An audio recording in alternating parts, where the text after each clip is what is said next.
All party meeting ముగిసింది. సమావేశంలో 36 పార్టీలు 50 మంది నేతలు పాల్గొన్నారు. పార్లమెంటు సమావేశాలు సజావుగా సాగేలా సహకరించాలని కేంద్రం విజ్ఞప్తి చేసింది. సభలో 14 కీలక బిల్లులపై చర్చ జరగనుంది. అణుశక్తి బిల్లు, జాతీయ భద్రత, హెల్త్ ఇన్సూరెన్స్ బిల్లులపై చర్చించనున్నారు. ఓట్ చోరీ, ఢిల్లీ పేలుళ్ల అంశాన్ని ప్రస్తావించింది కాంగ్రెస్.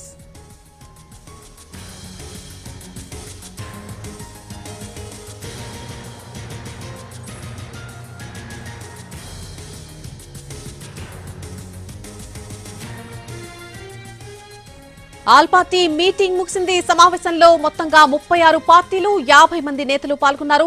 ఈ పార్లమెంటు సమావేశాలు సజావుగా సాగేలా సహకరించాలని కేంద్రం విజ్ఞప్తి చేసింది. సభలో 14 కీలక బిల్లులపై చర్చ జరగనుంది. అణుశక్తి బిల్లు, జాతీయ భద్రత, హెల్త్ ఇన్సూరెన్స్ బిల్లులపై చర్చించనున్నారు. ఓట్ చోరీ, ఢిల్లీ పేలుళ్ల అంశాన్ని ప్రస్తావించింది Congress.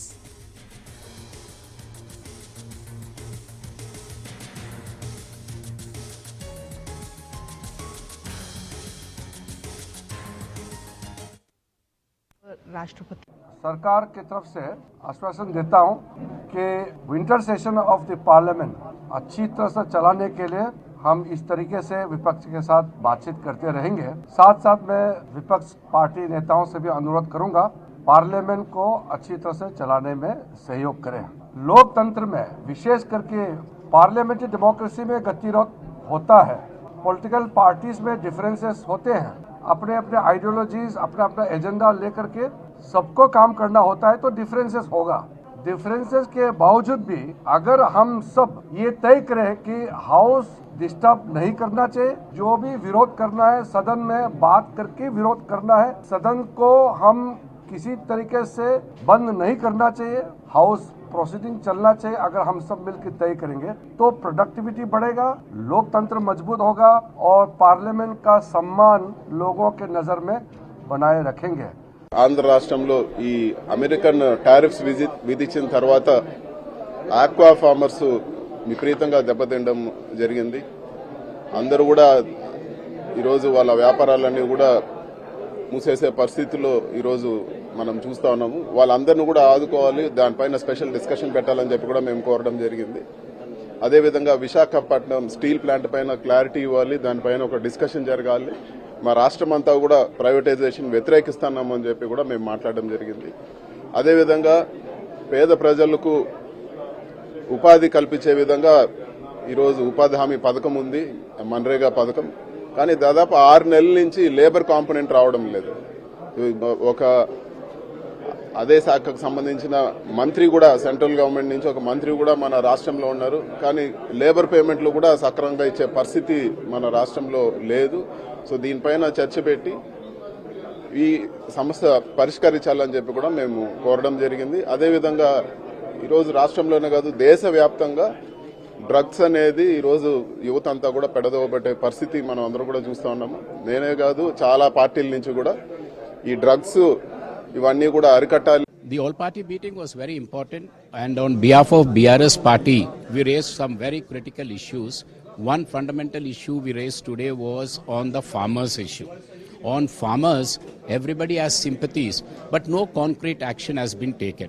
For example, in the Kharif season, unseasonal rains later have all created a walk leading to a lot of loss of crop to the farmer. But the Fasal Bima is not at all effective. So in this regard, we thought a discussion on Fasal Bima and some amendments in the insurance policy. So in the end, the farmer should be benefited. Apart from the insurance, the state and the central government should come to the rescue. That is one. On the second, federalism has been a major area of concern for BRS party and a lot of southern states. We demanded that the 16th Finance Commission report, which will be tabled soon, hopefully, then there has to be a thorough discussion on that. On that, definitely the kind of rights what the state contributes and what the state gets back in return needs to be dealt and discussed in depth so that the heartburn among contributing states should be reduced. पिछले बार के बाद और इस बार भी परिस्थितियां बदली, उसके बाद बिहार का चुनाव हुआ।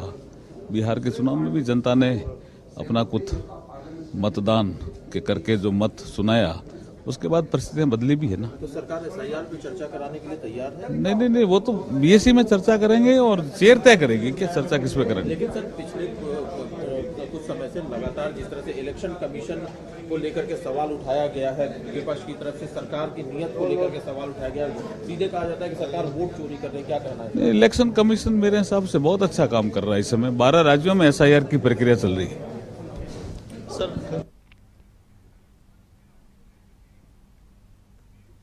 ఈ రోజు ఆల్ పార్టీ మీటింగ్ జరిగింది. సమావేశంలో మొత్తంగా 36 పార్టీలు 50 మంది దాకా నేతలు పాల్గొన్నారు. పార్లమెంట్ సమావేశాలు సజావుగా సాగేలా సహకరించాలని కేంద్రం విజ్ఞప్తి చేసింది. అలాగే సభలో 14 కీలక బిల్లులపై చర్చ జరిగే అవకాశం కనిపిస్తోంది.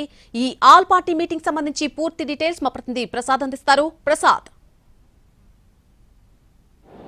అఖిలపక్ష సమావేశం చాలా సుదీర్ఘంగా జరిగింది. దాదాపు 2.5 గంటల పైగానే సమావేశం జరిగింది. మొత్తం ఉభయ సభలకు చెందినటువంటి ఆయా పక్షాలకు చెందినటువంటి నేతలంతా కూడా ఈ సమావేశంలో పాల్గొన్నారు. అనేక సమస్యలను ప్రస్తావించడం జరిగింది. ఇదే అంశాన్ని కిరణ్ రిజిజు కొద్ది నిమిషాల క్రితం మీడియా సమావేశంలో మాట్లాడుతూ సమావేశం చాలా అర్థవంతంగా జరిగింది, అనేకమైన అంశాలు చర్చ జరగాలని చెప్పి ప్రతిపాదించడం జరిగింది విపక్షాలు. అయితే దీనికి సంబంధించి BACలో బిజినెస్ అడ్వైజరీ కమిటీలో అంటే లోక్సభ అదేవిధంగా రాజ్యసభ బిజినెస్ అడ్వైజరీ కమిటీలో చర్చించి దానిపై నిర్ణయం తీసుకోవడం జరుగుతుందన్న అంశాన్ని చెప్పారు. అయితే ఇది మిద్దంగా అనేక అంశాలపై ఇచ్చినటువంటి సూచనలు, వాటిని ఏ అంశంపై ప్రభుత్వం చర్చించడానికి సిద్ధమన్న అంశాన్ని చెప్పలేదు, కానీ అనేక అంశాలు ప్రస్తావించారు. వాటన్నిటిపై కూడా సుదీర్ఘంగా చర్చించి బిజినెస్ అడ్వైజరీ కమిటీలో ఏ మేరకు ఎంత సమయాన్ని కేటాయించాలి వీటన్నిటిపై కూడా నిర్ణయం తీసుకున్న తర్వాత చర్చ జరిగేందుకు తామంతా సిద్ధంగా ఉన్నాం. అయితే ప్రతిపక్షాలు సహకరించాలి, అనేక అంశాలు చెందినటువంటి బిల్లులు కూడా తీసుకురావడం జరుగుతుంది. ఇది దేశానికి దేశ ప్రయోజనాలకు చాలా ముఖ్యం కాబట్టి వీటికి సహకరించాలని చెప్పి కిరణ్ రిజిజు చెప్పడం జరిగింది. అయితే వందే మాత్రం 150 ఏళ్లు పూర్తి చేసుకున్న సందర్భంగా ఈ అంశంపై కూడా సుదీర్ఘంగా ఉభయ సభల్లోనూ పార్లమెంట్లో చర్చ జరగాలని చెప్పే ఒక అంశం ఉంది. దీనికి సంబంధించి కూడా బిజినెస్ అడ్వైజరీ కమిటీలోనే చర్చించి నిర్ణయం తీసుకుంటారని చెప్పి కూడా చెప్పడం జరిగింది. ముఖ్యంగా ఈ సమావేశంలో ప్రభుత్వ పరంగా ఎలాంటి హామీ లభించలేదు, కానీ అనేక అంశాలు చర్చకు వచ్చాయి. అయితే అంటే ఓటర్ జాబితాల క్రమబద్ధీకరణ సంబంధించిన అంశంపై కూడా అన్ని పక్షాలు కూడా తమ అభ్యంతరాలను వ్యక్తం చేశారు.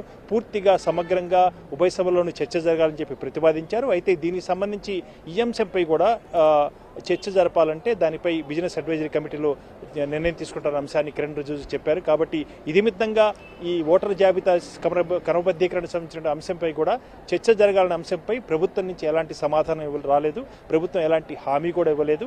అయితే ఉన్నటువంటి ఈ 15 రోజులు సిట్టింగ్స్, ఈ 15 రోజుల సమావేశాల్లో మాత్రం అర్థవంతంగా చర్చ జరిగేందుకు విపక్షాలు చేసే ప్రతిపాదన పరిశీలిస్తాము, దీనిపై నిర్ణయం తీసుకుంటామని చెప్పారు. అదేవిధంగా ఏ అంశంపై కూడా చర్చకు తామేమి కూడా వ్యతిరేకం కాదు, విపక్షాల ప్రతిపాదనలను పరిశీలించి నిర్ణయం తీసుకున్నామని చెప్పిన అంశాన్ని మాత్రం కిరణ్ రిజిజు చెప్పారు. కాకపోతే ముఖ్యంగా తెలుగు రాష్ట్రాలకు సంబంధించిన అంశాలకు మాత్రం అనేక అంశాలు తెలుగుదేశం పార్లమెంటరీ పార్టీ నాయకుడు శ్రీకృష్ణదేవరాయలు ప్రతిపాదించడం జరిగింది.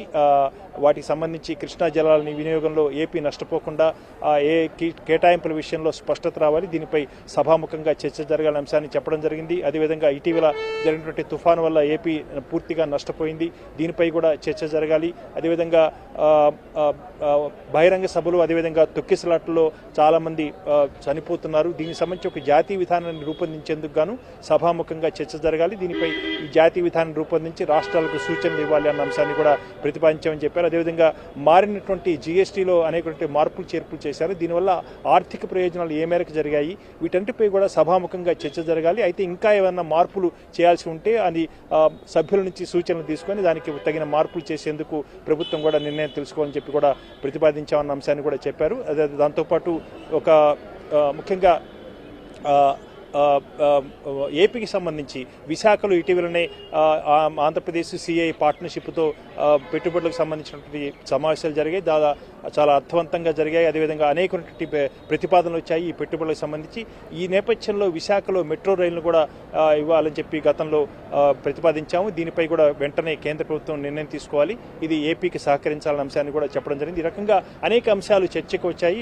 ముఖ్యంగా జాతీయ స్థాయిలో మాత్రం ఢిల్లీ దేశ రాజధాని ప్రాణాంతకంగా వాయు కాలుష్యం ఉంది, దీనిపై చర్చ జరగాలి. అదేవిధంగా ఓటర్ క్రమబద్ధీకరణపై చర్చ జరగాలి. అదేవిధంగా ప్రకృతి వైపరీత్యాలకు సంబంధించి ఒక పటిష్టమైనటువంటి సమర్థమైనటువంటి వ్యవస్థను రూపొందించేందుకు గాను చర్చ జరగాలి, దానికి ఆ వ్యవస్థను రూపొందించుకోవాలి. వీటన్నిటిపై కూడా సమగ్రంగా చర్చ జరగాలది విపక్షాల యొక్క సూచనలు. ముఖ్యంగా ఓటర్ జాబితా క్రమబద్ధీకరణపైనే పూర్తిగా విపక్షాలన్నీ కూడా తమ యొక్క అభ్యంతరాలను వ్యక్తం చేశారు, అనేక సూచనలు చేశారు.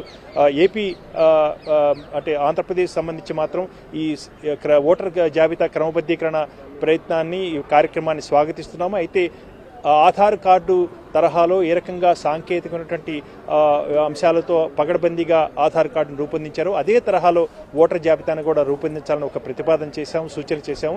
వీటిని పరిగణలో తీసుకొని చేస్తే బాగుంటుందన్న అంశాన్ని శ్రీకృష్ణదేవరాయలు చెప్పారు. ఈ రకంగా ఇటు జనసేన నేత కానీ ఇతరత్ర అందరూ కూడా తమ యొక్క ప్రతిపాదనలు అఖిలపక్ష సమావేశంలో చెప్పారు. వీటన్నిటిపై సుదీర్ఘంగా చర్చించిన తర్వాత బిజినెస్ అడ్వైజరీ కమిటీలో ఇటు రాజ్యసభ లోక్సభలో చర్చించిన తర్వాత నిర్ణయాలు తీసుకోవడం జరుగుతుంది. Right Prasad, thank you.